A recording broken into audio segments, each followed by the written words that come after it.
नमस्कार दोस्तों। अभी हेमंत ऋतु शुरू हो गया है और ठंड तो बहुत ही बढ़ गई है। और इस ठंड से खुद को कितना भी बचा लो, पर ये ठंडी हवा हमारे स्किन से नमी चुरा ही लेती है।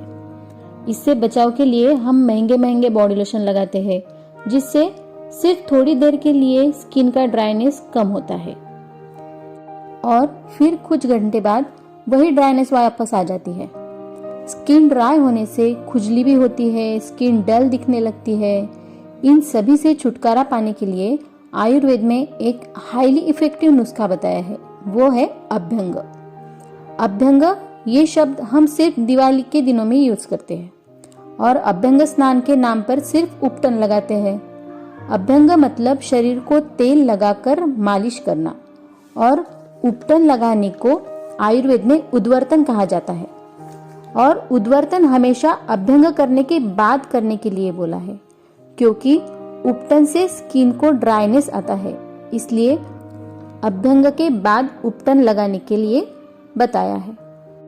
हेमंत ऋतु में वात दोष का प्रकोप होता है, इसलिए स्किन में, बॉडी में रूखापन आने लगता है और इस वात को शांत करने के लिए तेल से शरीर की मालिश करना बहुत जरूरी होती है।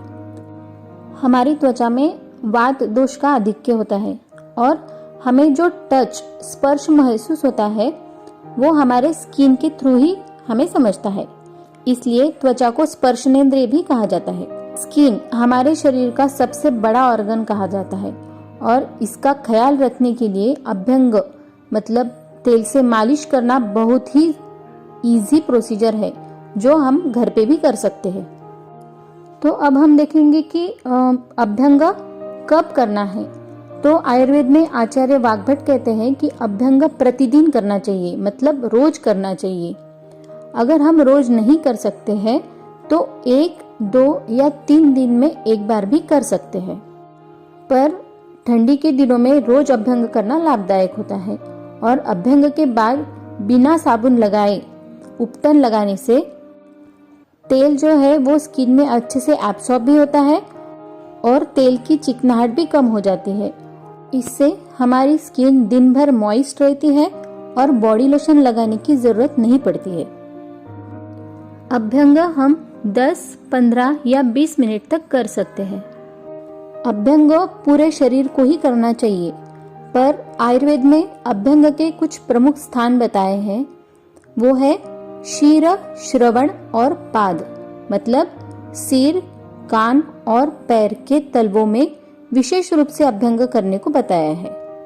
तो अब हम देखेंगे शिरोभ्यंग करने के लाभ। हेड मसाज करने से हेड जो रीजन जो होता है तो वहां पे स्ट्रेंथ बढ़ती है, बाल अच्छे होते हैं, बालों का झड़ना, सफेद होना ऐसी समस्याएं भी नहीं होती है। चेहरे पे भी ग्लो आता है और नींद अच्छी आती है। दूसरा है कानों में तेल डालना या कानों का पूरण करना, उसे हम कर्णपूरण कहते हैं। कर्णपूरण करते वक्त वो डॉक्टर की सलाह से ही करे, और जब कानों में कोई इन्फेक्शन ना हो तो कर्णपूरण कर सकते हैं।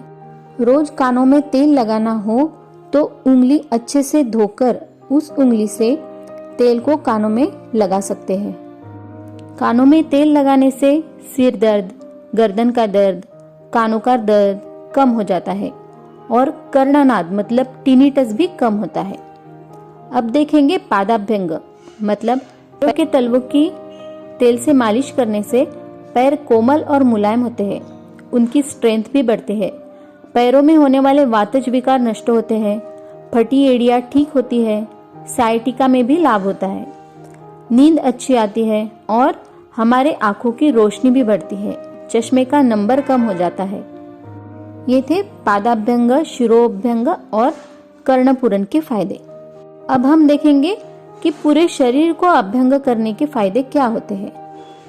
तो हमारी स्किन कोमल हो जाती है, बॉडी स्ट्रेंथ बढ़ती है, शरीर सुंदर दिखने लगता है, बुढ़ापा जल्दी नहीं आता, शरीर में जो थकावट होती है वो भी नष्ट हो जाती है, नींद अच्छी आती है, मसल स्ट्रेंथ बढ़ती है और हमारा लाइफ स्पैन मतलब हमारा आयु भी बढ़ जाता है। तेल से मालिश करने से ब्लड का सर्कुलेशन स्किन में बढ़ जाता है और स्किन में होने वाले नर्व जो है वो भी स्टिमुलेट होते हैं। इस हमारे स्किन का नरिशमेंट होता है और स्किन ग्लो करती है। मालिश करने से एंडोर्फिन रिलीज होता है जिससे पर्टिकुलर जगह पे होने वाला दर्द जो है वो कम हो जाता है। तो अब हम देखेंगे अभ्यंग किसने नहीं करना है। तो जिन्होंने वमन, विरेचन, निरोह बस्ती जैसे पंचकर्म किए हैं तो वो अभ्यंग ना करे। वैसे ही अजीर्ण हो, नया फीवर हो या फिर कफज व्याधि हो जैसे कफ, कोल्ड, ऐसे कफज व्याधि में भी अभ्यंग ना करने के लिए बोला है, क्योंकि तेल लगाने से कफ की वृद्धि होती है। तो कफज व्याधि में अगर हम तेल से अभ्यंग करेंगे तो उससे कफज विकार बढ़ सकते हैं। और अजीर्ण में पहले ही जिसे अजीर्ण हुआ है उसका खाना नहीं पचा है, मतलब इंडाइजेशन हुआ है, तो उसमें अगर हम अभ्यंग करते हैं तो हमारा जो ब्लड सर्कुलेशन है वो सारा ब्लड सर्कुलेशन स्किन की तरफ जाता है और हमारा जो डाइजेस्टिव सिस्टम है वहां पे ब्लड सर्कुलेशन कम हो जाता है। इसलिए अजीर्ण में अभ्यंग ना करें। तो ये थी अभ्यंग के बारे में जानकारी। जैसे हम छोटे बच्चों को रोज तेल से मालिश करके फिर नहलाते हैं, वैसे ही हमें खुद के लिए टाइम निकाल के अभ्यंग करना चाहिए, जिससे हमें बच्चों जैसी कोमल और ग्लोइंग स्किन मिलेगी। So make your skin glow with abhyanga. धन्यवाद।